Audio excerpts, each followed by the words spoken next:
soal teman yang malas sekolah? Tenang, masalah ini sedang kita hadapi bersama-sama loh. Semangat belajar menjadi masalah yang sangat besar di Indonesia. Tapi, mengapa hal ini bisa terjadi dan bagaimana kita bisa mengatasinya?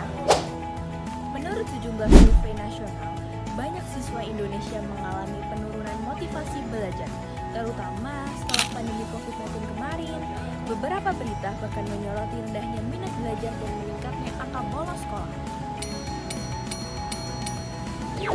Nah guys, motivasi belajar adalah bahan bakar utama bagi siswa untuk berkembang. Tanpa motivasi, belajar akan terasa semakin berat, membosankan, bahkan menyesal. Nah inilah peran penting dari psikologi pendidikan, khususnya cabang motivasi belajar.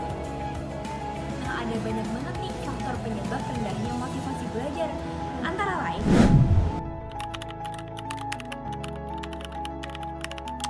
faktor penyebab yang pertama adalah kurangnya dukungan lingkungan belajar. Faktor penyebab yang kedua adalah pembelajaran yang monoton. Faktor penyebab yang ketiga adalah tekanan akademik yang berlebihan. Faktor yang keempat adalah ketiadaan tujuan atau cita-cita yang tidak jelas.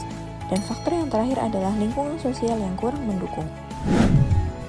Contoh penerapan motivasi di ruang kelas yaitu yang pertama ada dengan guru memberikan tujuan atau penghargaan atas kemajuan siswa.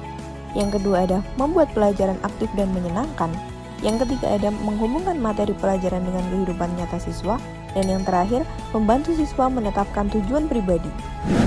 Motivasi juga timbul dari orang sekitar dan siswa itu sendiri. Orang sekitar yaitu seperti orang tua yang sering memberikan semangat untuk siswa tersebut dan teman-teman yang mendukung dan belajar bersama. Dan yang paling penting dari siswa itu sendiri, seperti mulai berpikir, saya mulai rajin belajar karena saya ingin bisa membanggakan orang tua saya dan mengejar cita-cita saya sebagai engineer. nah guys, motivasi belajar bukan sesuatu yang datang sendiri. Ia harus ditumbuhkan, dirawat, dan diperkuat. Mari kita mulai dari sekarang, dari ruang kelas, dari rumah, dan dari hati kita sendiri menumbuhkan motivasi belajar.